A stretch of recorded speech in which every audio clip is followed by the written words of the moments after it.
মেটাসেন্টেকের পক্ষ থেকে সবাইকে স্বাগতম। আমি আনোয়ার হাসান শুভ। আজকে আমরা যে টপিক নিয়ে আলোচনা করব সেটা হচ্ছে যে শুড হ্যাভ, কুড হ্যাভ এবং উড হ্যাভ এই তিনটি জিনিসের ব্যবহার। তো দেরি না করে আমি বোঝানো শুরু করে দিই।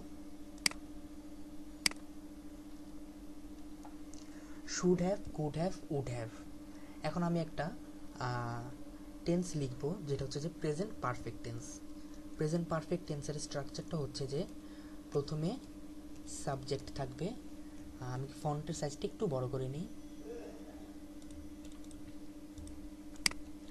সাবজেক্ট থাকবে এবং সাবজেক্টের পরে অক্সিলারি ভার্ব হিসেবে হ্যাভ অথবা হ্যাজ থাকবে এবং এরপরে ভার্ব 3 বা পাস্ট ভার্বের পাস্ট পার্টিসিপল যেটাকে আমরা বলতেছি ভার্ব 3 প্লাস অবজেক্ট। অবজেক্ট থাকতে পারে বা অনেক সময় এক্সটেনশনও থাকতে পারে। এখন একটা জিনিস যে অবজেক্ট আর এক্সটেনশন কি দুটো কি একই জিনিস কি না? দুটি আসলে একই জিনিস না। অবজেক্টটা হচ্ছে যে একটা সেন্টেন্স যখন আমাকে দেয়া থাকবে তখন ওই সেন্টেন্সটাকে আমি সাবজেক্ট দ্বারা প্রশ্ন করব কি বা কাকে দ্বারা, এবং কি বা কাকে দ্বারা প্রশ্ন করলে যেই অ্যান্সারটা পাওয়া যায় সেটাই হচ্ছে অবজেক্ট।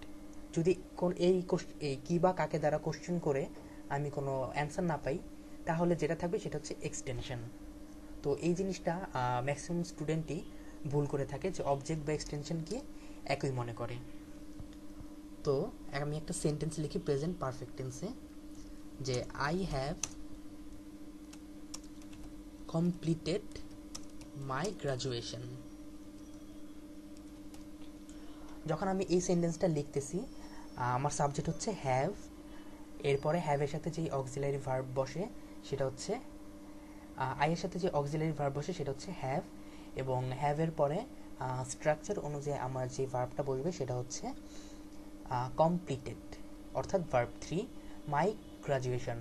অর্থাৎ এটার যদি আমি বাংলা করি তাহলে অর্থটা দাঁড়াচ্ছে যে আমি গ্রাজুয়েশন কমপ্লিট করেছি। আমি আমার গ্রাজুয়েশন কমপ্লিট করেছি। তো আমি যদি অ্যান্সার কোশ্চেন করি যে আমি কি কমপ্লিট করেছি, আমি আমার গ্রাজুয়েশন কমপ্লিট করেছি, তো সাবজেক্টকে কি বা কাকে দ্বারা প্রশ্ন করলে যে উত্তরটা পাওয়া যাবে সেটাই হচ্ছে অবজেক্ট। তো আমি এখানে আমার অবজেক্ট পেয়ে গেছি মাই গ্রাজুয়েশন। এবার আরেকটা জিনিস যে আমাদের যে মূল টপিক যেটা নিয়ে আজকে আমাদের লেকচার সেটা হচ্ছে শুড হ্যাভ, উড হ্যাভ ও কুড হ্যাভের ব্যবহার। তো ফার্স্টে আমি এই সেন্টেন্সটা লিখব যে I have completed my graduation. এই সেন্টেন্সটা দ্বারা আমি এটাই বুঝছি যে আমার গ্রাজুয়েশনটা করা কমপ্লিট হয়ে গিয়েছে। এই আরেকটা রূপ আমি লিখছি এখানে I should have completed my graduation.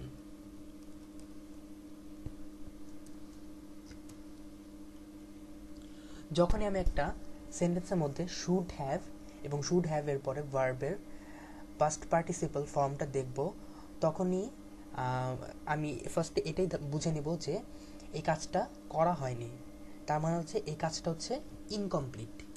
তো প্রথমে এই কাজটা হয়েছিল কমপ্লিট, কিন্তু এরপরে যে কাজটা সেটা হচ্ছে ইনকমপ্লিট। এখন হচ্ছে যে আমরা একটা ঘটনা চিন্তা করি। ধরা যাক আমি বাইরে গিয়েছি, কোনো কারণে আমার ফোনটা হারিয়ে গিয়েছে। তো আমি বাসায় এসে আম্মুকে বললাম যে আম্মু আমার ফোনটা হারিয়ে গিয়েছে। তো আম্মু তখন আমাকে কি বলবে? তো তখন প্রথম কথাটাই বলবে যে you should have been more careful, যে তোমার আরও কেয়ারফুল হওয়া উচিত ছিল।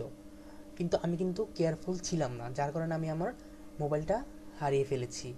তো শুড হ্যাভ যখন একটা সেন্টেন্সের মধ্যে থাকবে তখন আমি এটাই বুঝবো যে কোনো কিছু আমার করা দরকার ছিল, বাট সামহাও আমি সেটা করিনি। তো স্ট্রাকচারটা হবে যে subject plus should have, should could would have plus verb 3 plus object. যখন আমি এমন একটা সেন্টেন্সের স্ট্রাকচার দেখব তখন আমি সেটা বুঝে নেব যে কাজটি করা উচিত ছিল বাট কোনো কারণে করা হয়নি। Should have, could have, would have তারা স্ট্রাকচারালি সেম এবং অর্থের দিক দিয়েও সেম, তাদের মধ্যে কোনোই পার্থক্য নেই। কিন্তু যদি আমি একদম এক্স্যাক্টলিভাবে ব্যবহার করতে যাই তাহলে তাদের মধ্যে একটু পার্থক্য আছে, সেটা নিয়ে এখন আমি আলোচনা করব। প্রথমে আমি শুড হ্যাভ নিয়ে দেখি যে প্রথমে যে সেন্টেন্সটা আমি লিখব যে I should have done the work. I should have done the work, প্রথমে আমি যে জিনিসটা আমার মাথায় আসবে যে এই কাজটা হচ্ছে ইনকমপ্লিট, এই কাজটা আমার করা উচিত ছিল বাট কোনো কারণে করা হয়নি।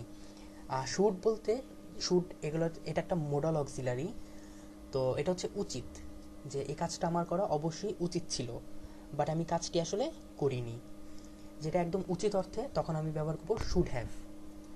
এরপরে আমি যেটা ব্যবহার করব সেটা হচ্ছে যে কুড হ্যাভ।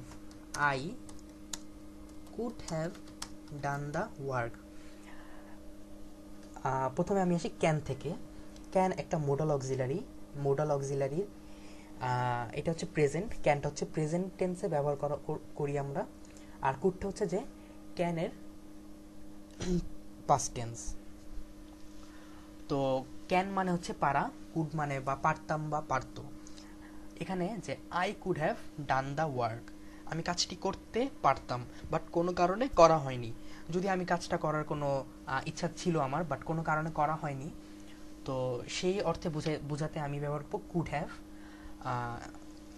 আশা করি বুঝতে পেরেছেন এতটুকু পর্যন্ত। এরপর আমি যেটা দেখাবো সেটা হচ্ছে যে would have. I would have completed my graduation. আমি আমার গ্রাজুয়েশন কমপ্লিট করতে পারতাম কিন্তু কোনো কারণে তা করা হয়নি। উড হ্যাভ আমি তখনই ব্যবহার করব যখন যেই কারণে করা হয়নি সেই কারণটা আমার আন্ডারে ছিল না বা আমি সেই কাজটি করতে পারিনি কোনো কারণে, তখন আমি ব্যবহার করব যে I would have completed my graduation. যেমন ধরুন যে কেউ একজন ফিনান্সিয়াল প্রবলেমের জন্য সে পড়াশোনা কমপ্লিট করতে পারেনি, তো টাকা পয়সা তো আর মানুষের মানে আল্লাহর উপরে নির্ভর, আল্লাহ আমাদেরকে যেরকম টাকা পয়সা দেয়, তো এই ক্ষেত্রে আমি ইউজ করব যে I would have completed my graduation, অর্থাৎ যেই জিনিস আমার হাতের নিকটে ছিল না বা বিয়ন্ড মাই কন্ট্রোল, তো তখন আমি ব্যবহার করব যে I would have. I would have বলতে উড হ্যাভের যে স্ট্রাকচারটা এটা, কিন্তু স্ট্রাকচারালি তারা একদম সেম এবং অর্থের দিক দিয়েও তারা সেম। এটাই বোঝায় যে কোনো কাজ আমার করা উচিত ছিল বাট সামহাউ আমি কাজটি কোনো কারণে করতে পারিনি।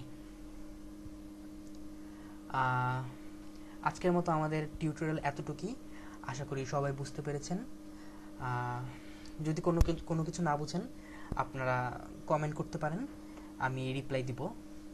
ধন্যবাদ সবাইকে।